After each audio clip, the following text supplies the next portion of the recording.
Hello, I'm Somi Arian. I'm a tech philosopher and the founder of InPeak. My guest on today's show is Zeneca, his second time on the podcast. Zeneca has become a great friend to me, and now he also holds a small amount of equity in InPeak and is one of our fantastic educators on the platform. We talked about NFT royalties and his involvement with the Blur marketplace. We also discussed the different options that Web3 businesses have in revenue generation and what the future holds for creators, holders, and marketplaces.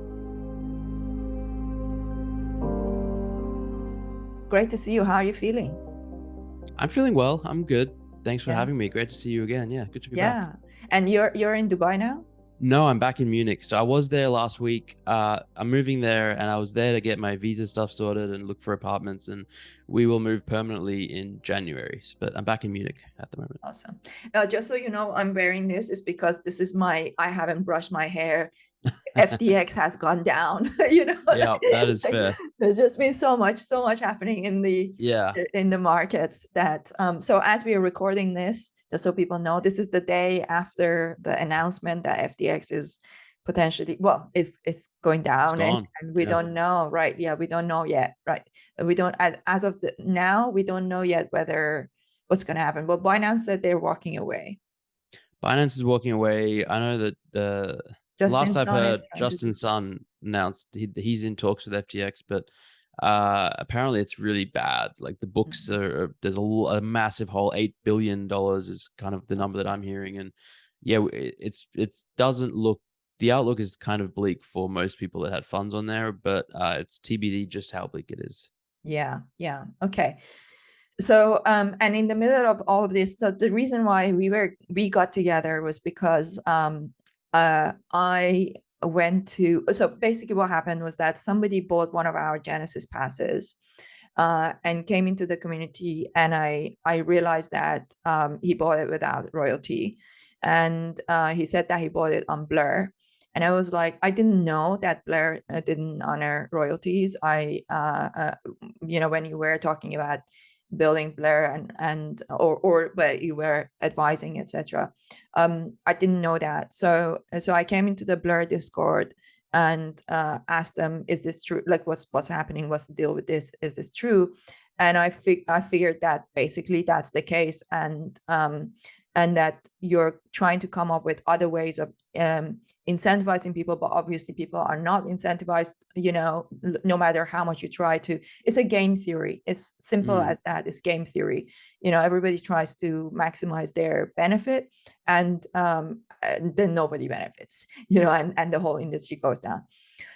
So first things first, maybe we can go into talking a little bit about Blur and your involvement there, and what was the thinking behind deciding not to honor royalties, considering that you yourself built a business, in the NFT space in the bull market, at a time where things were good and you did get royalties, and it feels pretty unfair for new people coming into the space and building businesses, especially considering that we are in a bear market. Things are tough as they are. So yeah, so what was the thinking there? And we can kind of take it from there. Yeah, so let me go to my involvement and introduction to Blur. So I first heard about them in, I think it was December last year, December 2021. Someone from Paradigm reached out and asked if I was interested in sort of angel investing in this new up and coming project, and I was like, yeah, like, tell me more about it. Let's hear. And I heard about what they were building. Sort of, ironically, the way that they described it, it was the FTX for NFTs, like advanced trading platform, which I think now we will no longer be using that. But even like the Binance for NFTs, or just like this trading view version, because most NFT marketplaces prior to Blur were very similar in their user interface, and they were very not quite designed for scale, and they didn't have advanced features and analytics and things that now we see more places have. And so I was like, yeah, great, this sounds really interesting. I heard a bit more about the team, and I was like, all right, I'm happy to invest. And so I did that in January. And then in April, they reached the person from Paradigm reached out again and said Blur is sort of interested in talking to you because of a position that they're looking for someone to help with sort of growth and advising on community matters and just bringing someone in like that. And I said, I appreciate that, thank you, but I'm not interested because I have my own project and I don't like to align myself to any particular project or platform because yeah, I'm just very careful and sensitive about my image and my brand and all that kind of stuff. And that was like, okay, that totally understand. And then like 1 or 2 days went by, and then this person from Paradigm, Casey, she reached out again and she said, I think you should really just take a call with the team. They're building something special, and just encouraged me to take a call. I was like, okay, you know what? Yeah, if you say that, I'll take a call and see where we go from there. And so I had a call with Pac-Man, one of the co-founders of Blur, and yeah, was just basically blown away by just how how intelligent he was and how focused he was on building like a really excellent product. He never once mentioned profit or making money. It wasn't about that. It was just about creating the best product and delivering the best service. And he just saw a gap in the market and said hey, we have a team, we can build something, we have engineers, and we can create this product that will be better for the market. And I was like, all right, this sounds really interesting. And I heard more about the vision and about my role and how it would be sort of like this hybrid between like advisor and ambassador, and it wouldn't be too involved, and it would just be a little bit of time here and there. So I said, all right, this sounds interesting, and all right, let's chat more about it. And then Pac-Man said, yeah, would love to sort of get you onto the team, but it's a small team. I think it was like 7 at the time. It's maybe 7 to 10 now. And he's had a couple of other companies beforehand. And he said that one thing that he always likes to do is meet people in person before bringing them onto the team, because, you can talk via text, you can have a video call, but it's not quite the same as meeting someone. And I said, I love that. That sounds great. And but he was in America and I'm based in Europe. And actually at the time in April was traveling around Spain with Rachel and her mom, who was over from Australia. And he was like, if you can just pick a day in whenever you are, tell me where you are, I'll fly in and meet you. And I was like, that's incredible. So he flew to the south of Spain one day and we had dinner together. And yeah, it was just, we got on really well. And I could tell, again, this was a really good person and someone I was happy to sort of work with and work alongside. So we drew up contracts, and then I joined as Chief Zen Officer, which is obviously a made up title, but it's basically a hybrid between advisor and ambassador. And so that was April-ish this year. I can't remember exactly when it was finalized, maybe May. And then they were building kind of for many months in private beta for a lot of months, and like onboarding people into. So originally it was an aggregator. They didn't have their marketplace built yet, so it was kind of like Gem and Genie, where you can go in and buy NFTs from, because more marketplaces were popping up. It used to be just OpenSea, and then we had LooksRare, and then we had X2Y2, and then we had SudoSwap. And so first they built the aggregator, but the plan was always to be an aggregator plus a marketplace. And then, they were getting a lot of good feedback as an aggregator, and finally launched public of the marketplace plus aggregator.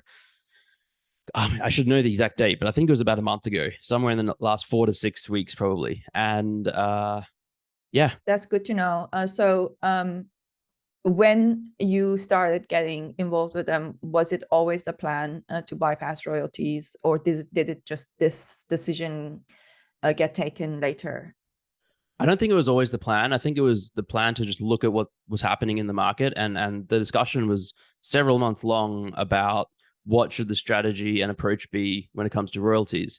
And basically at the time of launch, there were 2 marketplaces one marketplace doing optional royalties, X2Y2, and one marketplace doing 0 royalties, SudoSwap. And there's no avenue for royalties via SudoSwap. And they were sort of slowly increasing in market share. And so the decision was, well, how do we approach this? And the timeline of events is actually interesting, because the first marketplace to bypass royalties was SudoSwap. And this happened, I think, in June or July, maybe, or I don't know, time is so weird in this space, but a few months back. And they weren't gaining that much volume. They were kind of a niche thing. You have to set up your own liquidity pools, and not a lot of people were comfortable using it. But these aggregators were gaining popularity. You know, Gem and Genie. A lot of people were using them to sweep NFTs, to buy. Gas was cheaper. You could buy multiple at a time. And then at a certain point, Gem added SudoSwap to their marketplaces that they aggregated. And all of a sudden now people had a lot more visibility to buying NFTs through SudoSwap and bypassing royalties that way. And then after that happened, and SudoSwap started gaining market share. X2Y2 then came out and said, you know, well, if this is happening, we're going to move to optional royalties. And but the interesting part, I think, is the fact that Gem decided to add SudoSwap to their aggregate, and Gem is owned by OpenSea. So it's an interesting decision that they made to sort of aggregate. Well, first of all, to buy Gem, that I think that was a smart move, but then to aggregate a competitor that doesn't honor royalties is an interesting thing. It sort of, I think, began this domino effect where SudoSwap started, and then X2Y2 started, and then Blur was coming along and trying to decide what model to take, and came up with the idea of incentivized royalties, where the thinking was that, well, people have the option to use a marketplace like SudoSwap or X2Y2 already, and a lot of people are using them. And so the people that don't want to pay royalties can already not pay royalties, and that was already happening. And so that by incentivizing royalties, by allocating Blur is doing an airdrop, and the model is that anyone that pays, the more royalties you pay, the larger allocation of the airdrop you'll get. And starting with full royalties getting by far the most significant allocation, and zero royalties getting by far the least allocation.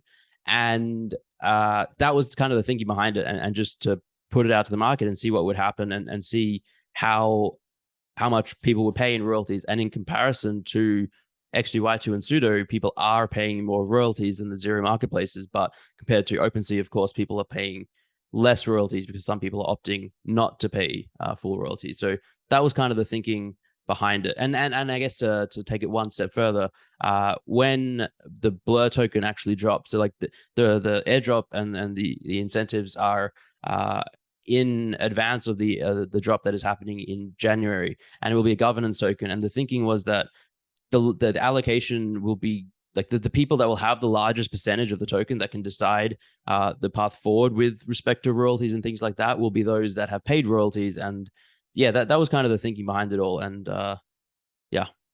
So basically, it's a business decision, right? That for Blur to think, okay, now we have to do this to get market share. And they didn't really think about the creators at that point, because the airdrop thing, as you see, it's not a big enough incentive for people to do it. And most people aren't doing it. And the business model, yes, it works for them so that they get market share, but the domino effect of that is that it's changing the premise of what NFTs were supposed to be. And many people came into the space, and they allowed a very low, cheap mint price to get people in. And then they thought, okay, as we create value and the value of this token goes up, we get a little bit of a kickback. And that was like the premise of it, right? And when you think about it, like our token, our Genesis token, we made only 20 ETH on that, because we had 200 people that minted that.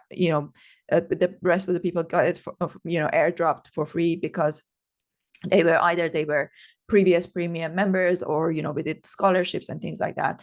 So we only made 20 ETH on that for 0.1. Now the price of the token is about 2 ETH, and basically people who minted, and they are they are making money off some people minted or bought very early when it was still very, very low. So they're basically making more money than the company.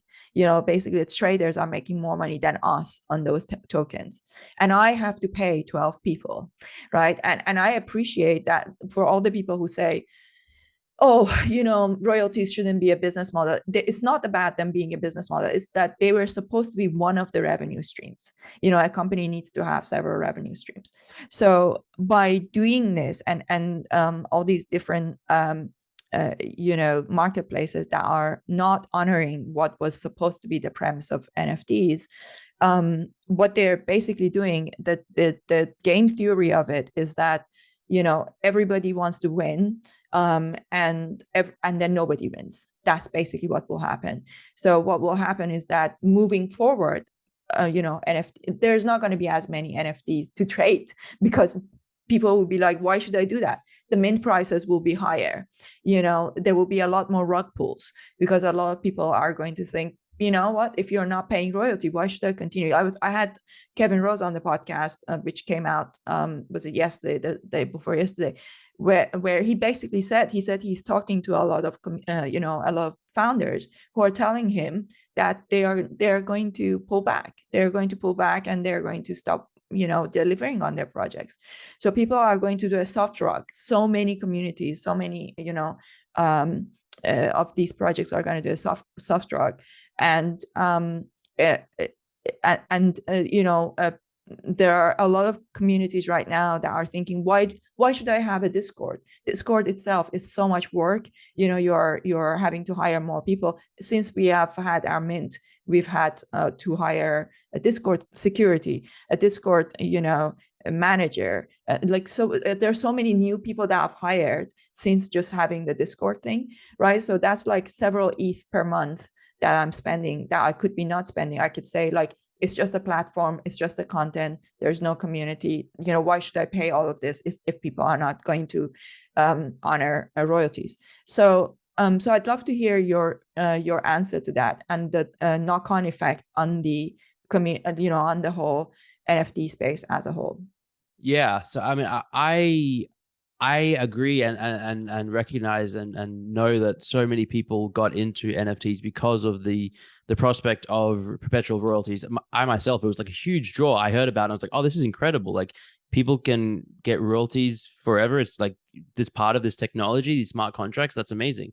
And then I think when we were launching ZenAcademy, and I was talking to developers, and they were telling me about and they were like, you actually can't enforce them. And I was like, wait, what? Like, I thought that was the whole point. It was almost like this dirty little secret in the space where everyone just assumed that royalties were enforceable at a technical level. And the reality is that it's very difficult to do that with the way that the ERC 721 standard works and the way the contracts work, and it is marketplaces enforcing them. And so that was the first time that I was like, that's interesting and unusual. And I think that ever since then, I've sort of had a perspective that, perhaps there will be a future where royalties aren't the model going forward. And it's also, so royalties to me seem to sort of misalign incentives a little bit for various projects. And I think it's important to distinguish, say, artists and artists releasing one-of-one art and smaller collections versus businesses releasing hundreds or thousands or tens of thousands of NFTs and employing people and using royalties as a revenue model versus an artist who is just a creator and is rewarded if their work is appreciated and valued more in the future. And to my mind, the initial idea of royalties was for art, with artists in mind. If you go back and look at the history and the precedent of this, that there are countries passed laws, 10 plus years ago to ensure that artists could get their royalties. And I think in 2018 or 2019, there was an open letter from some of the OG NFT artists, Matt Kane and the marketplace is saying, we want to fight for a 10% creative royalty for artists because, this is what this technology can enhance and enable and allow for a better future. And so it was with that in mind, and I think with artists in mind, that royalties was sort of became a thing. And I mean, even if you look at the 10K collections, most of what we talk about these days is sort of inspired by CryptoPunks, and CryptoPunks have no royalties. So they took a different model, and somewhere along the way, someone decided to implement royalties for these larger collections.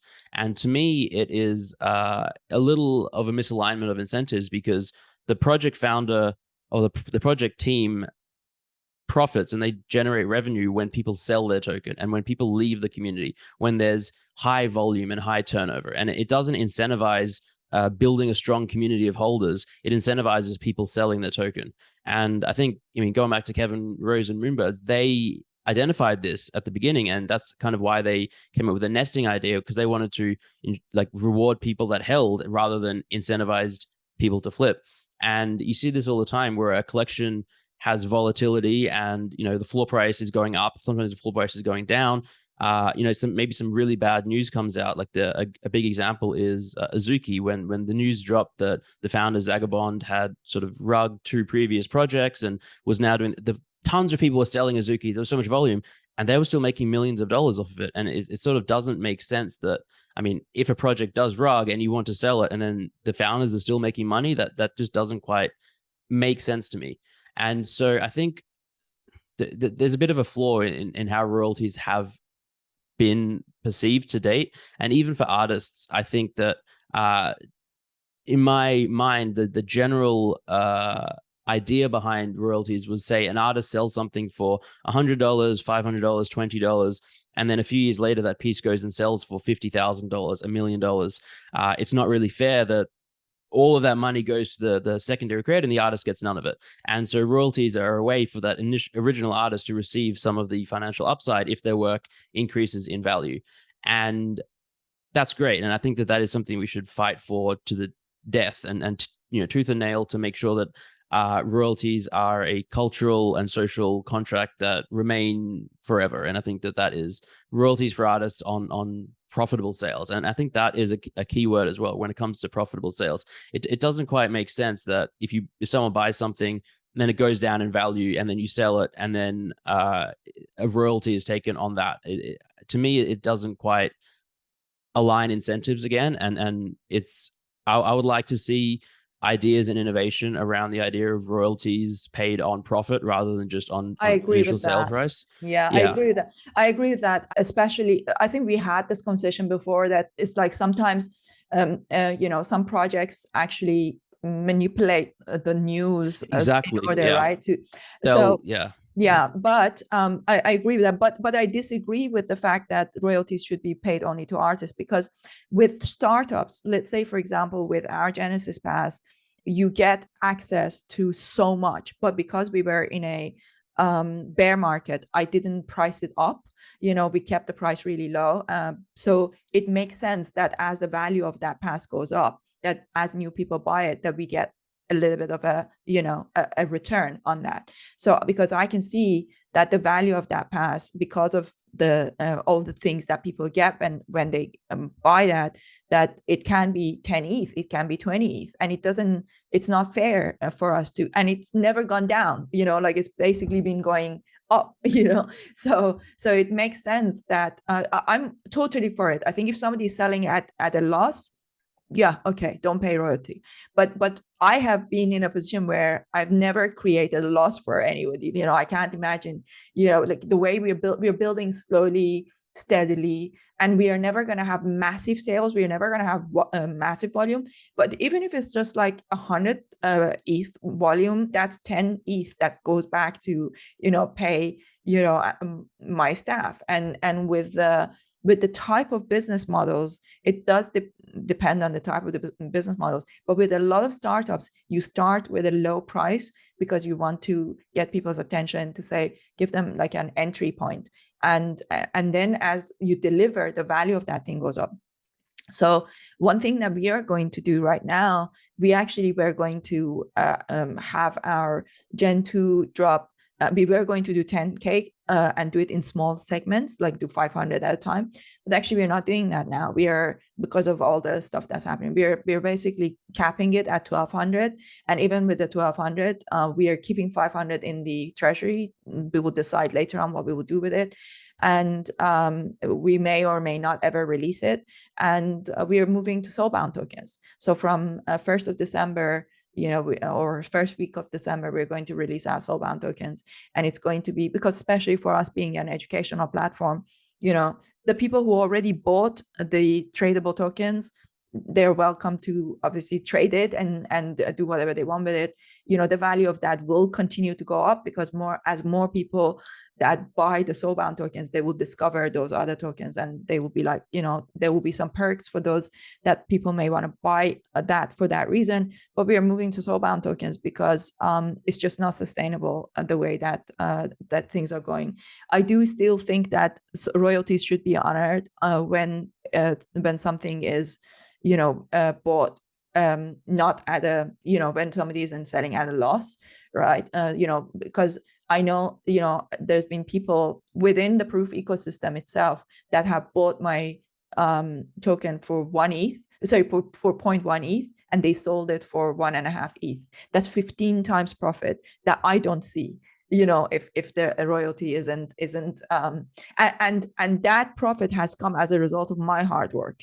Like they've done nothing. They've literally just held the token for a very small investment, and I have gone out there and built something that made the value of that token go up, which actually then also brings this question of securities, because it's like, if you're basically profiting off someone else's hard work and you're not paying royalty, like then maybe the whole NFT space needs a revamp, and we need to rethink this model, because because with the royalties, there was that kind of like some level of bringing synergy and like bringing back some of that into the company. But if there is no royalty, then that should be a security, because essentially, basically, you're literally, waiting for someone else's hard work for the value of that token to go up, and then you sell it at a profit. Yeah, I mean, I'm not. I don't want to speculate on the legal side of it too much, but on the previous point, I think there should be a revamp, and I think that there's basically been a sort of almost a fundamental misunderstanding of business models and with respect to royalties and alignment of incentives for projects when it comes to this kind of thing. And you mentioned your withholding supply, and I think that is an excellent way to sort of allow, if the price of the token goes up, then you should be able to be rewarded and profit and generate revenue off that. But it doesn't make sense that it only happens when someone sells a token, because ideally no one sells a token. You want everyone to hold the token, right? So you don't like, it doesn't make sense for royalties to be like a primary revenue model, because then you're definitely like not primary, definitely not primary, but yeah. they should remain one of the revenue models, because even if you're not, you don't want anyone to leave, but people buy 2 tokens because they want to invest and sell one of them later on. Like we have quite a lot of people who have done that because they see how hard I work, and they're like, hey, this project is going to go somewhere, so they bought several tokens when it was cheap, and they want to benefit from it, right? So when they do profit from it, it makes sense that a small amount of it comes back. And I think it's also a matter of principle, because this was what was the premise of NFTs, and I think I wonder if you would have had a different perspective if you were building your your project now in the bear market with nothing, right? Whereas you build it in the bull market, you did profit from the royalties, and now it's kind of like unfair for somebody who has already had that to make that kind of call for other businesses. I think that the 10% royalty, I do agree that I don't like it when people sell at a loss. If even if it was my token, if somebody bought my token and they had to sell at a loss because I did something that made the profit, I did something that made the value of that token to go down, then fair enough. I want them not to pay a royalty. I don't know what the solution is, but I think the solution is not to just cut it completely. And definitely there's a lot of opportunities for marketplaces and for new to come up with new solutions. And and I just wanted to kind of like see where you stand on this and whether you guys are doing anything about it. Yeah, I mean, I think that what we're beginning to see is sort of a fork in the road between NFTs that a person has true ownership over and NFTs that are centralized and permissioned. Permissionless NFTs and permissioned NFTs, I think. And so you can enforce royalties if you introduce more centralization into the process. And for many projects, that is going to make a lot of sense. For some marketplaces, that might make sense. But for others, some people really, they don't like the idea of owning something that they don't have full ownership over and don't have full autonomy over. And that's kind of at the heart of crypto ethos and blockchain ethos and culture. So I think that what we're going to see is basically a divergence where now we'll have kind of two types of NFTs, where some are ones that rely on royalties being paid and the expectation, and maybe that at a contract level they'll be restricted to only be able to be traded on say OpenSea. And then, you know, at the time of buying, the person buying it understands what they're buying. They're like, I'm buying this NFT. I understand that it is not it's not true ownership. It is something that is locked into an ecosystem, and that is fine, and that is totally fine. Like, there's nothing at all wrong with that. And then there are other people that will be like, I prefer to have full ownership over it, and I want to be part and own from a project that doesn't place those restrictions and allows us to trade on sort of a free market. And then there'll be people that will go down that route. And I think we're starting to see that divergence now. And creators really need to make creators are at a really interesting point, and myself included. Like at ZenAcademy, we have some upcoming new NFTs entering our ecosystem, and thinking about how we approach royalties is a huge topic on my mind, and just trying to think about, do we go the route of more of the permissioned NFTs, or do we go the route of pure decentralization? And I haven't really made up my mind yet and decided, but it's constantly evolving. And I think that it's something that any creator needs to be thinking really hard about, because this is something that is there are things that you can do to sort of set yourself up in the future, such as withholding supply as a really good, or another really good model is if you're doing some sort of subscription based thing, some sort of membership based thing, do it subscription based rather than lifetime. And, you know, yeah, that's what we're doing. So with our Exactly. NFTs, it will be valid for 1 year from when it's minted. And then after 1 year, you have the option of renewing it. So we will teach people how to do it on Etherscan. They can just do it on Etherscan directly, and they can renew it if they want.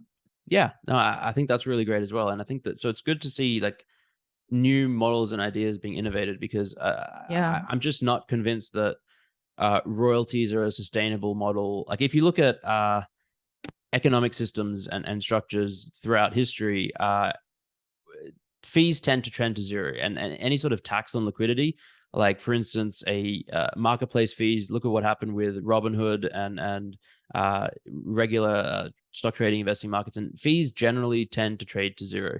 And I think that in an open free market, that is generally what happens. And I think that will happen for the NFT space as well, for the most part. I always go back to Beeple. Beeple said it best to me, where you can't enforce royalties on chain without significant trade-offs. So the only way to ensure royalties get paid is to make people want to pay their royalties. And how can you do that? As an artist, you have collectors that want to support you. And I think that this is a cultural thing that is really strong in the NFT space. And like, I myself will always pay royalties for artists. I think most people I know who are collectors will always pay royalties for artists, because we believe in that and we want to support artists. It becomes a little more hairy when you look at these larger collections that are running things as a business, especially when there's high volatility, when maybe you don't agree with the decisions that the project has made, and maybe they're rugging. It's all sorts of, it gets very complicated then. But even then, I think, at the time of purchase, if you agree to terms and conditions that say, well, then you should be paying your royalties. That is something that you agreed to, and that is totally fine. But I think that we will begin to see more collections opt to forego royalties and perhaps bake in different revenue models and just see how that evolves and works. And I'm just really curious to see how the space grows from here. So you haven't decided yet what you're going to do with your PFP in terms of royalty? Haven't decided yet. Looking at, okay. Because Exploring all options, I'm thinking that, we are going to build with this. I mean, it's just a thought at the moment. I have to see where the market goes, but that we keep building with this, subscription model, And once the community gets to a certain size, then we may have a PFP that signifies our community. But that PFP may have to be, if the royalty meta at the time depends on what it is, if it is that most people don't want to pay royalties, then we make it zero royalty to begin with, and then just have a slightly higher mint price. Yeah, no, I think that's very reasonable, and I think a lot of people are exploring that as well. The thing that think is most difficult is for people that have maybe existing collections and planned a future based on royalty income and expectations of that because of everything that we were told.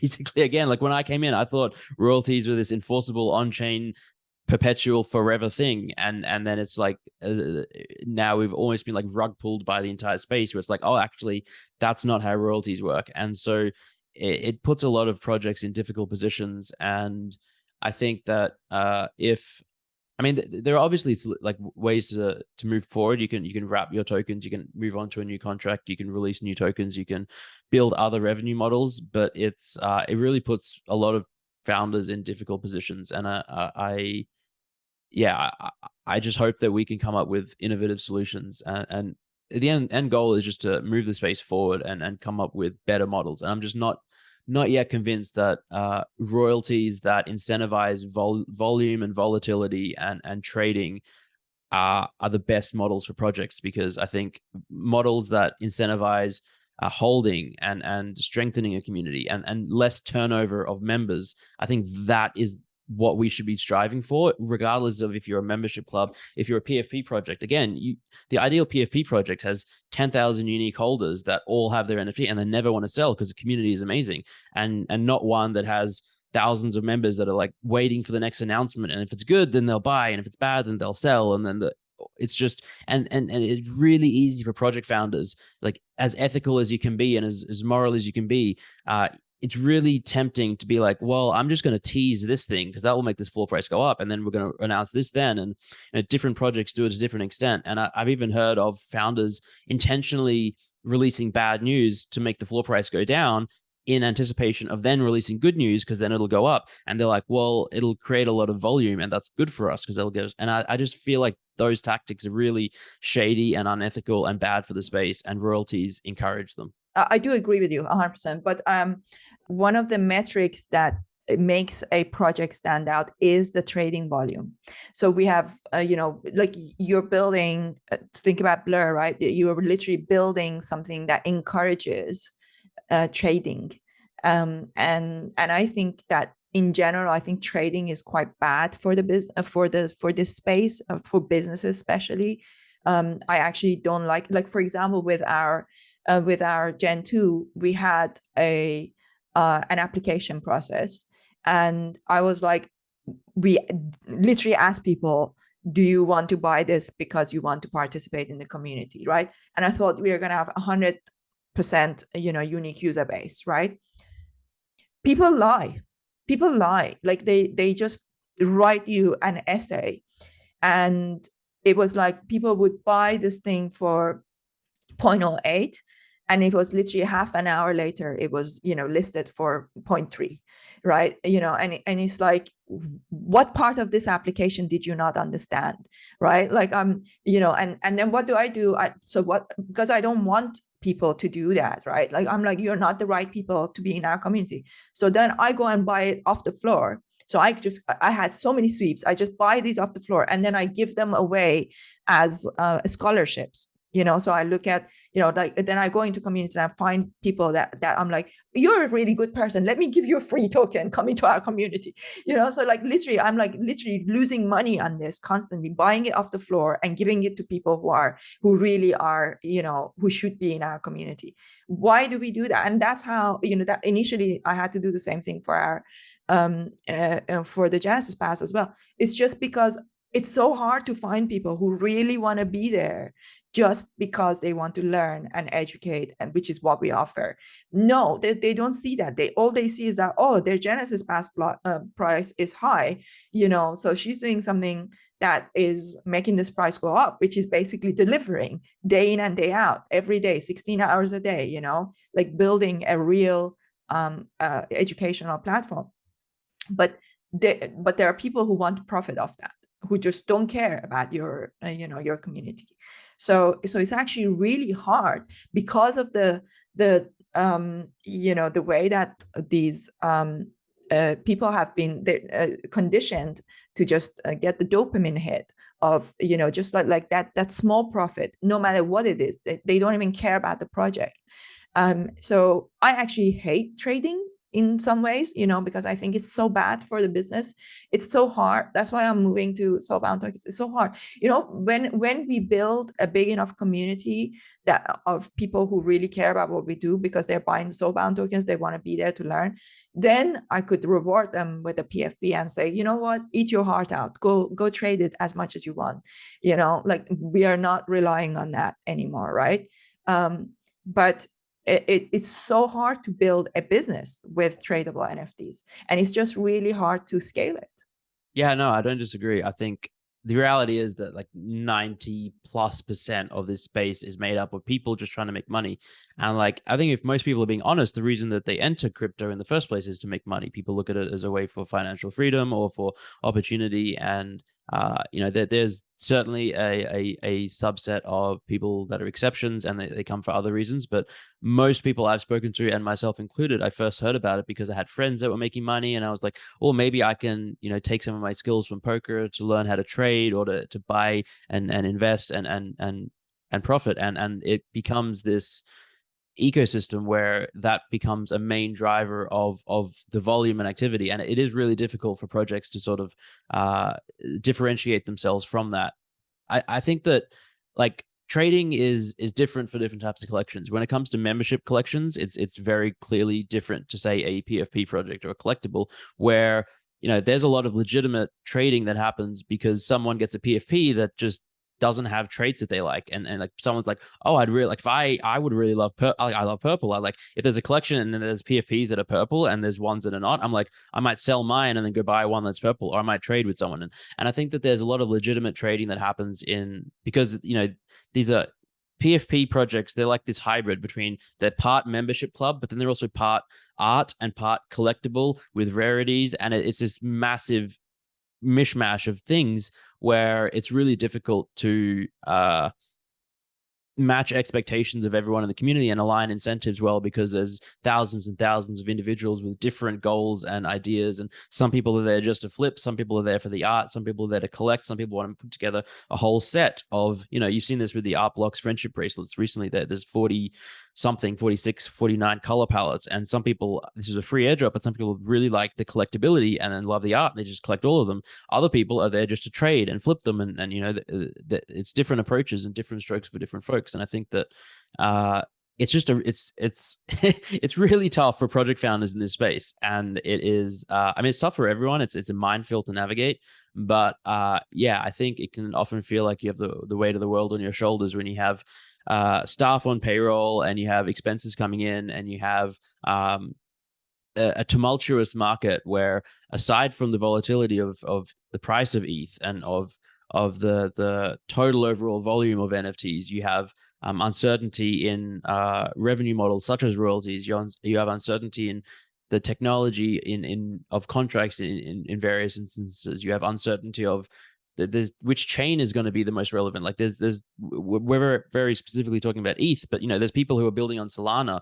or Tezos or Cardano or layer twos, and they have all of this, but then they also have the additional risk of, what if Solana is no longer a relevant blockchain? And so that's additional stress. It's just, I've spoken to like hundreds of founders over the last year. I advise a lot, and there's a lot in the 333, and I hear a lot, and it's basically, I think most people underestimate how complicated and tricky it can be to navigate the space as a founder. And you're doing everything, a lot of it is in public, and you're scrutinized, and you have hundreds, if not thousands, of people who have a voice and have a say, and they all have different expectations. So I think it's really tough. I would caution anyone before just launching a project to realize what they're getting themselves into, especially if they have a conscience and a code of ethics. Like, it's great.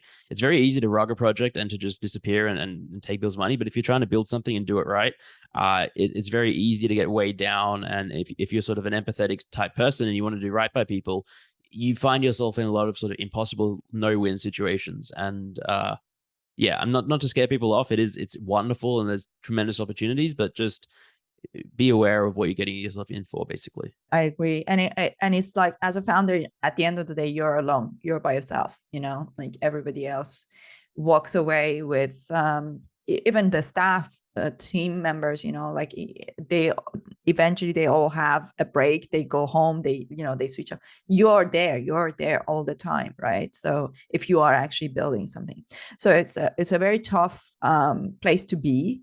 And it's constantly evolving, and and sometimes people will be looking at it from outside and thinking, why is she changing all the time? Why is she constantly changing? Like, we've had so many changes since we launched.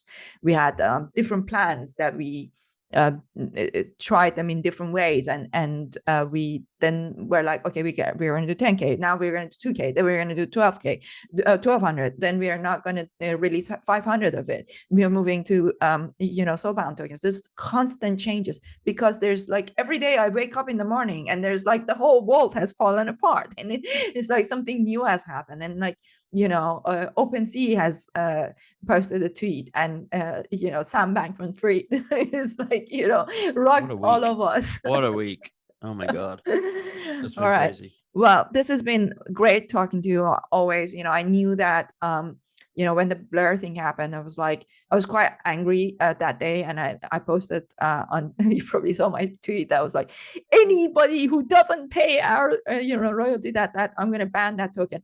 I still don't know what to do with that. It's like, if somebody buys my token and they didn't know, or they didn't pay attention, or they didn't, it's not up to them. It's the seller, right? That sold without royalty. Do I really want to punish that person and say, now you have to pay royalty after coming in? Because we talked about this initially when we were like, what's the solution? Do we really want to leave a bad taste in that person's mouth just before even they came to the community? So it happened, and that the person said, I'm happy to pay royalty now. Was your wallet, let me send. I was like, no, it's okay, don't worry about it. You didn't know, it's not your fault. But if I keep saying, no, it's okay, what am I like? What am I going to do? So I guess I just have to forget that, that there is that part of thing that was, I'm still going to be strict about it. Say, buy on OpenSea, even if it's just a small amount. There are a lot of options. I think one idea I've heard floated around a lot is maybe if it is a utility based token, then you reserve some of the utility, or you make it so that is only for people who have bought a token that paid royalties. But yeah, like you said, I think marketplaces should do a better job of identifying which NFTs have like the seller has elected to include royalties in the sell price and which ones they haven't. I know at Blur we're going to be including that feature very soon. It might already be up, but sometime in the near future, just to give buyers more awareness of what they're buying, and so that I think that's really helpful, because especially if the buyer knows that royalty matters to that community. Exactly. Then it's like, please be aware that by buying this token, you're bypassing royalty. And this community doesn't. What would be good is if there was a place where, as a creator, I could go in and say that this really matters to me, and if the people buy this without royalty, I will not give them, the benefits. Yeah. No, that's a really good idea as well. It's a really tough line to straddle between creating something that's for a decentralized, free, open market, as well as creating something that is for permissioned NFTs that have utility. And but I think we're all trying to navigate this space as it is. I'm curious. I know I'm curious to see how things evolve with OpenSea. I know that they've announced that they will honor royalties for existing collections, but for new collections, they will only honor royalties if they've included this code snippet that. Which means that they're going to ban that collection is going to ban being traded in, for example, Blair. There's a few different models. There's the ban list where you restrict marketplaces. Gordon Goner from Yuga Labs released, I don't know if you saw it, a Substack letter yesterday with a different proposal, and it was sort of like the reverse, where it's an allow list where you include marketplaces that you can trade on, and allow peer-to-peer transfers but not interaction with other marketplaces. And that proposal was, again, I liked it more because the idea was for the OpenSea proposal is that OpenSea dictates where you can sell your token, or that they recommend to ban competitors, and it's like a lot of centralized power. Whereas the Gordon Goner proposal was that there would be some sort of decentralized governing community body that would monitor this list, and it's just a little less